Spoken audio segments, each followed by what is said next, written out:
is Lebogang Dube, and this is Things I Wish I Knew. As an adult, I now realize that there are certain things that if I had done as a teenager or had known as a teenager, I would have been a bit way better. And this is why I decided to start this particular podcast. Please don't forget to subscribe to my YouTube channel and make sure to call all your friends and let them call their friends, and everyone calls their friends. You get the gist. So today I have a very special guest, and I have a very good relationship with her because we share the same passion when it comes to career guidance, when it comes to subject choices. She's done really amazing work in her field as well. But we're not necessarily going to touch too much on that because I do want her to speak about the profession that she is in and how she's made it within that profession. Hi, Susanjani. So who are we talking to today, and where are you from? What are you about? Okay, so I'll start off by just giving a bit of a background. My name is Eva Mfolozi. I am from the Eastern Cape, in a small town called Umtata, where Nelson Mandela was from. Of course. Did You had my to high mention school- that. Yes. Did my high school there. I studied at Umtata High Yes. School, and then from there I then went to university in Cape Town. But before I actually went to university, I had a gap year. But I've never Okay. actually told you that story. Yes. And I'd love I've never for us to- actually yeah, told we'll you talk that about story. that. So I did my high school in Umtata High from 2018 to 2012. Yes. And then after 2012, I matriculated. I wanted to be a pilot. So I came to Pretoria, did my introductory flight, and things were good. I was going to go. Yes. January came, my results were out. My parents were happy. I was not that pleased, but then I figured I might as well just go because already I was accepted at the flight school. Yes. But then the problem was the funds. So my parents sat me down. They're like, no, it's actually going to be expensive because I think at that time they were probably going to spend like 20,000 a month. Ooh, flight school. Yeah. Oh my So that I goodness. could get all my hours and literally do everything all at once in a Yes. period of 3 years so that I could get my commercial license at that time, commercial pilot license at that time. So that didn't work out. And then my parents were like, okay, I think I was accepted for law at University of Forte. Okay. But I didn't really like law, and my parents were also. It was just I just applied. It was one of those things, Yes, yeah. I just applied, but then I didn't really like it that much. So I sat down and decided, okay, What do I do now? Yes, what do I do now? Because all the things I wanted to do, I can't really go after them currently. So my parents asked me, okay, so what's the plan? I told them, no, I actually want to repeat matric because I was not happy with my results. Ooh, okay. And they were like, okay, let's look for schools, or you can go for an upgrade and all of that. And I told them I actually want to go back to high school and do everything all at Full-time. once. I want to go back to high school Yes. full time. The reason why I wanted to do that is because within the duration of my high school life, I met people because I had cousins that would always come and stay over at my house. So I met them, Yes. and then I'd see the difference. Maybe it's just 2% in terms of now the results from when they passed matric and after upgrading. So I didn't want that. I figured I might as well just take the risk and start afresh. Yes, and go from. So I told them, okay, because I don't want to stay here back at home, I'm going to go to a boarding school. Oh, Fresh, clean slate, no one knows me there. Also to avoid that pressure of having to meet your peers from the previous high school. Yes. You find that most of them are in varsity, and I'm still repeating matric and all of it, just to avoid all that. It was basically a strategy for me to shut down all the noise and focus on what I wanted to do at the time, Yeah. which was to pass matric as to how I would have wanted Yes, to pass yes. it. Yes, so I went to boarding school, got there, I studied, and then I passed. Then 2023 came, and then I had to go to university. But now, because I had focused so much in 2014, I went to university. So 2013. Yes. Yes, 2013. I then was so focused on upgrading my results that I forgot to apply at university. Yeah, and the years are moving. And my mom wanted me to do medicine. That's literally the only thing that we were applying for, because she wanted me Oh, to be wow. a doctor. Okay. Yes. So we were only applying for medicine. And then that came, but I never really liked it that much. So January came again, 2014. I was like, nope, I don't want this. I want to go and do engineering. So I packed my bags, went to Cape Town. I don't know anyone in Cape Town. I just know a friend of mine who currently studied there the year before. So brave. So I got to Cape Town, and I then enrolled I wanted to do engineering. Initially, I wanted mechanical. Yes. But then I saw that a lot of people were struggling in that particular university to pass. And I wanted to finish the course in record time. So what I then decided to do is I opted for chemical engineering, because also it was more on the feminine side, because I'd see during summer times, practicals, people are wearing work suits, they're going to weld. So I was like, nope, mechanical, sorry. This is not my I'd rather go, yeah. So I'd rather opt for the chemical engineering side. It's much more feminine, so from my opinion. So I went for that one. So I did, I applied, but then they were full at the time. So what I did was, first semester, I did food technology. And the reason why I did food technology is because they had similar subjects to chemical engineering. Oh, okay. Food technology? But there's actually a testimony towards the end of my story. Okay. Okay. So I did food technology, and when I got to university, I had this thing that, okay, my parents have took me through high school. They've always paid for my school fees. The least I can do is to actually take the financial burden from them. So I applied for NSFAS. I got NSFAS, but then I kept applying even for bursaries. Yes. And fortunately, I got a bursary. So I got to chemical engineering also. They accredited me for the subject that I did in food technology, and then I went into chemical engineering. Yes. And they told me they were full, actually, and I kept knocking on the HOD's office until one lecturer who was teaching me physics, he believed in me so much, and already while I was doing food technology, he'd always call me engineer. And that's what motivated me more than anything, yes. So he'd always call me engineer every time he'd bump into me in the corridors. So he's the one who actually asked the HOD to actually just give me a chance, even if it's just extended program. Fortunately, they took me in at an extended program, and then I continued, studied my chemical engineering, and then graduated. And then I got an INSERV. I worked at a water treatment plant as a plant operator. Okay. So with chemical engineering also, I feel like it's a combination of all the different engineerings. Wait, before you get there, wait, you are going very far. Yo, I actually had no idea, the journey you took to where you are now. It's been a very lengthy journey. It's been filled with fights and all of that stuff, because you first wanted to go to flight school. Yes. And let's take it a bit back towards there, because I'm sure there's someone out there who's just saying, flight school, if only I could go into flight school. Yeah. So the results you had at that time were how much? What were you sitting on in matric for you to get into flight school? So for flight school, you need to at least have, for maths and physics, around 60 minimum. Okay. But then also with flight school, it's more of a private school, if I may say. You don't necessarily have to pass matric, but I always advise that you actually do pass matric.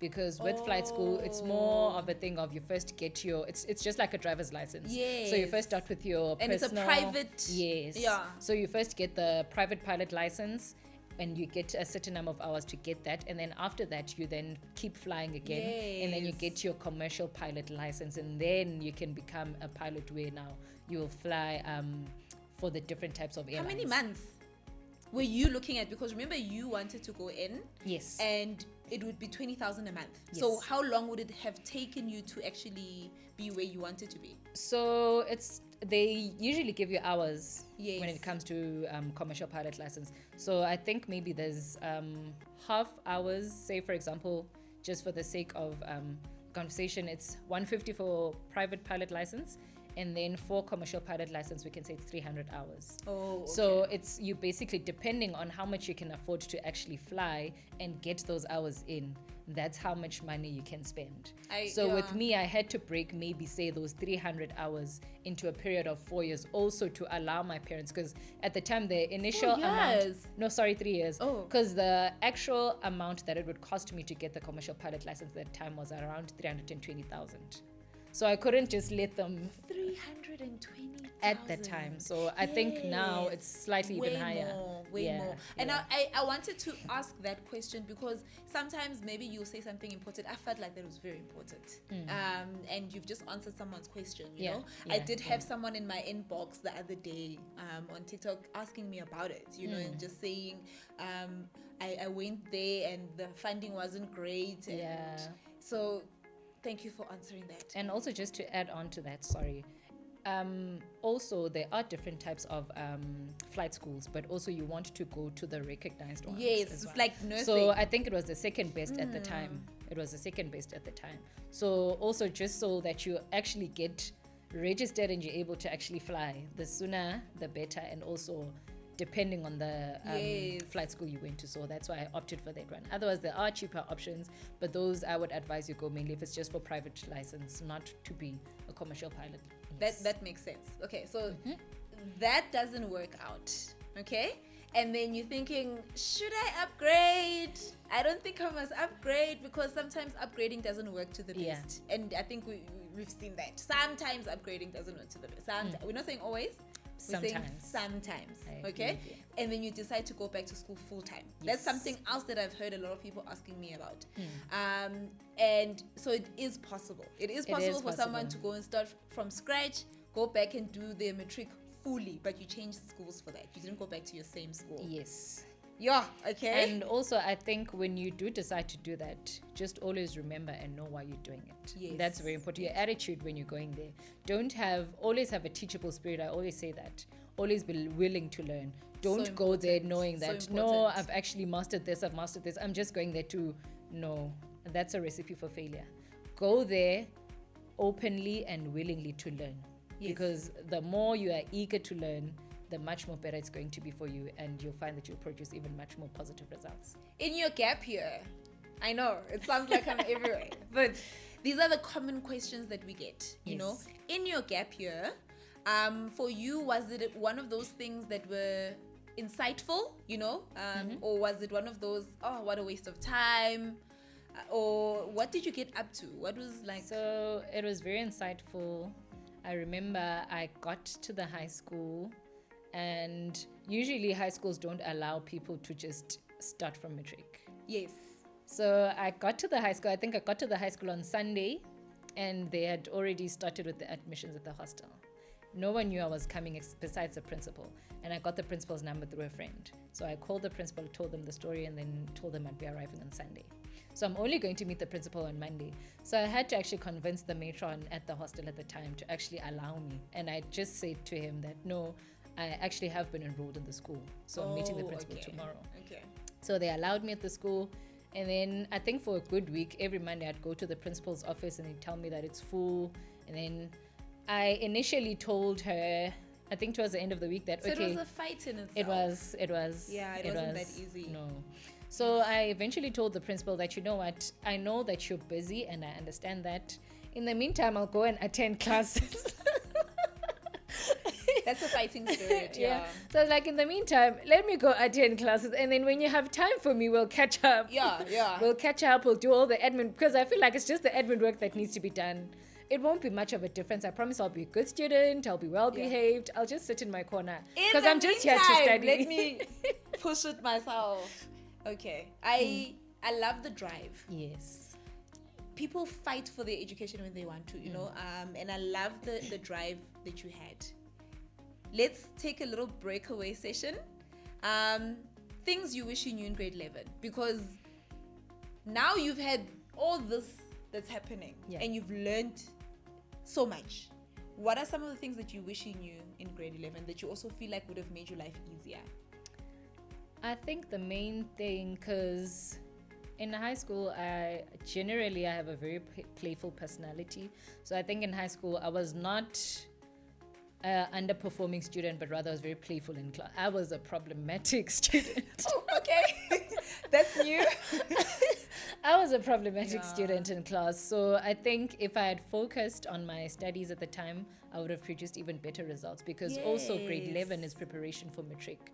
But we always underestimate that. Siyadlala grade 11. Too much, and too I'm very guilty of that. Like, I've always been part of the top 10 and so on and so forth. But I don't remember anything about grade 11. Like, I don't remember what happened in my grade 11 year. Yeah. But I remember that it was very vague, Uguti, what I wanted to study and all of that. So it's very important for us to remember that grade 11 is preparation for matric. It is, because also when you get to matric, what I then picked up is that they'd always reference from work that we did in grade 11, and I'd always be shocked, when did we do this? Yes. So it's always very important to focus, not to say that even with the other grades you don't focus, but then grade 11 is very important because that's where they're laying the foundation for matric. And ukhona ukubuyela uthatha incwadi yakho grade 11 Yeah. in some subjects and move with it as well. Yes. Let's go back to chemical engineering. You are a chemical engineer. Yes. What is your highest level of education? I have an advanced diploma in project management. Ooh. So chemical engineering, I studied and had a national diploma Yes. at Cape Peninsula University of Technology. Okay. And then I got an internship there in Cape Town and then moved to Johannesburg. So when I got to Johannesburg, I figured because I was just fresh from university at the time, I also wanted to continue to study. So I enrolled for project management.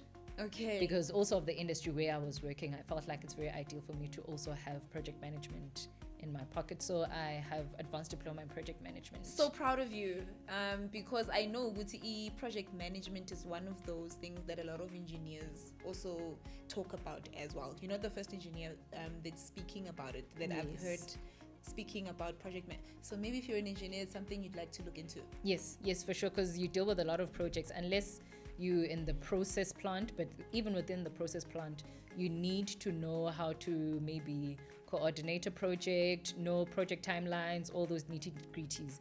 And also it opens your mind. For example, with me when I did project management, it was very impactful in my career as well because I met different people from different industries.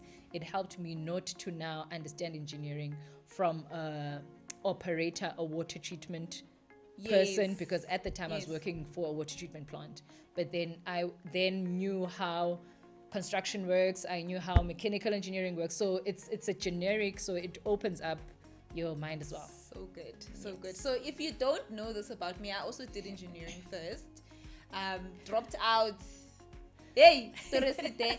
went into teaching, but I know at the time there weren't a lot of women in engineering. That's you true. know, and just off topic, for a young girl that wants to study engineering, you know, a young girl that wants to go into the field, what advice would you give them? Is it advisable for women to be in that industry? Is it easy for women to be in that industry? To be honest with you, it's not easy, Okay. but we can make it easy. It's doable. It's doable. It's not easy, but it's doable. Say, for example, with me, 90% of the time, I'm the female. I'm the only female in the environment. You find that it's males. Yes. So the reason I'm saying that it's not easy, but it's doable is because I always feel like I have to work 10 times more than what men can do. Because now I always constantly have to prove myself. So sometimes I'm very tired, but then because you constantly have to always keep proving yourself, you need to actually... So which is also one of the reasons why I always continue to study as well.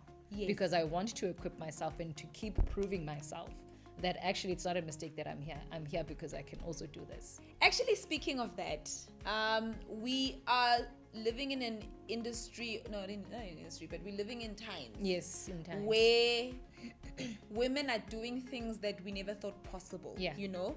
But I think it's also a reminder to young girls. And it's a reminder to young black girls. Agreed.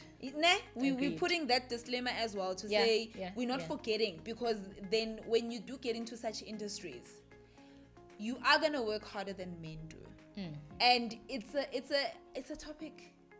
It's a topic on its own. It's a topic on its own. But we should not be quiet about it, because people, abantwana bethu bayadlala. You know, our black kids are playing because they don't know what happens in the real world. They don't. So it's important for you to know, if you're going into a male-dominated industry, as a woman, yes, all those things, but you are still going to have to prove yourself at the end of the day. And in you proving yourself, you prove yourself kuma salary, you prove yourself to pila prover, and love that you brought that up. I really love that you brought that up. And like I said, it's a topic for another day, but remember, you need to work not just as hard, but you have to work 10 times harder than your male colleagues when it comes to such industries. And it is what it is at the end of the day. It is what it is. What's more important is to always remember why you're there. Thank you. the importance of the why is very important. Just Thank you. always remember why you're there. Yes. And remember then just keep why pushing. you're there. Yes, and then just keep pushing. You've just, Sky's the limit. You've just touched my heart. And the money's good. And the money's good. Yeah. I think that's one of the things that I always think about in my transition from studying engineering into teaching. I always say, if I was an engineer, I'd probably be driving a you'd be BMW right printing now. money. Yes, I'd be. There's so many limitations to my industry where breaking barriers in another industry is so much easier financially. Yes. But we're not here to talk about the money. We are here to inform everyone about where to go, how to go about it, and so on and so forth.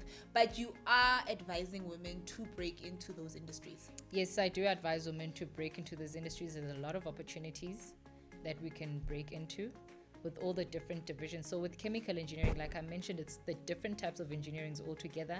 And also you get to work in all the different industries. There's the likes of your refineries, your oil and gas, your love mining, it. Yeah. your water and general industries. You fit basically in all the industries.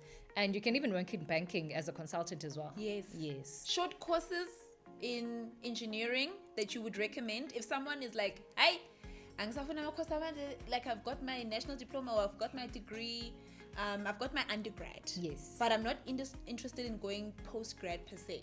Are there short courses that you can recommend? I'm not really clued up with the short courses when it comes to chemical engineering, which is why I also opted for project management, because I also wanted to enhance my studies basically in the chemical engineering sector. But then I do know I would have went maybe from the diploma to the BTech and maybe that MTech. route. Yes, I would have went that route. But then also, like I did mention, I wanted to broaden my horizons, and not because if you now then go to BTech, MTech, you're literally sticking into one route, and you're basically limiting your options as well. So which is why I opted for project management, so that I could have a variety of options. Okay. I think you have spoken a mouthful when it does come to the industry. You've said quite a lot. So any parting words when it comes to the industry and what I want to say, young girls, young people, anything that young people should know that we haven't spoken about when it does come to the chemical engineering field? I think with the chemical engineering field, it's just that you need to focus. It's very difficult. It's as much as when the money comes, it comes, but then it's a very difficult course to study. So they need to make sure that they are focusing on their studies more than anything else. And when they do get the opportunities, they shouldn't only just stick to wanting to be process engineers or mainly in the processes, but also they should try and want to also move up the corporate ladder as well, because now I'm no longer in the plant. I now am in corporate. Love it. Yes, so now at least I have all the experience that I was doing in the plant. Now I'm working with it in corporate. So it's very important also to have the technical perspective and also to have the corporate and boardroom perspective or experience as well. Oh, okay. So you can move into corporate. Yes. You don't have to stick just in the plants and so on and so forth. Oh, love that. I really love that. Yeah, Pela, after some time you get tired of wearing the PPEs. Yeah, you want to wear your cops.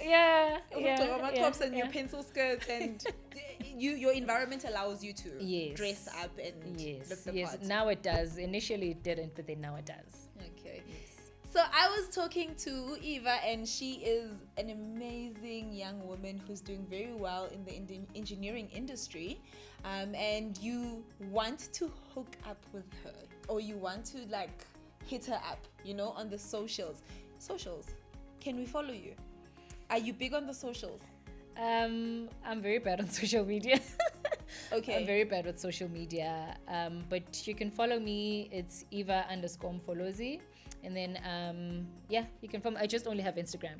I don't have Facebook. I only have Instagram. And I know you're quite active on Instagram in terms of responding. Yes, in terms of responding, I am. In terms of posting and activity, quiet. No. Yes, yeah, so if you have any questions on chemical engineering, guys, don't abuse her, okay? But if you have, because she's got a very big passion for career guidance, the same way that I do, and that's how we just linked up in terms of that. So please do send her like an inbox if you do have anything chemical engineering related. Okay. Yeah. And I think if it's more career guidance focused, I do have an NPO. It has its own Instagram page. I think they will get a quicker response there. Okay. And what is it called? The name of the NPO is called Untethered Minds. And then the Instagram handle is Untethered Minds _. Can you spell that? It's UNTETHERED.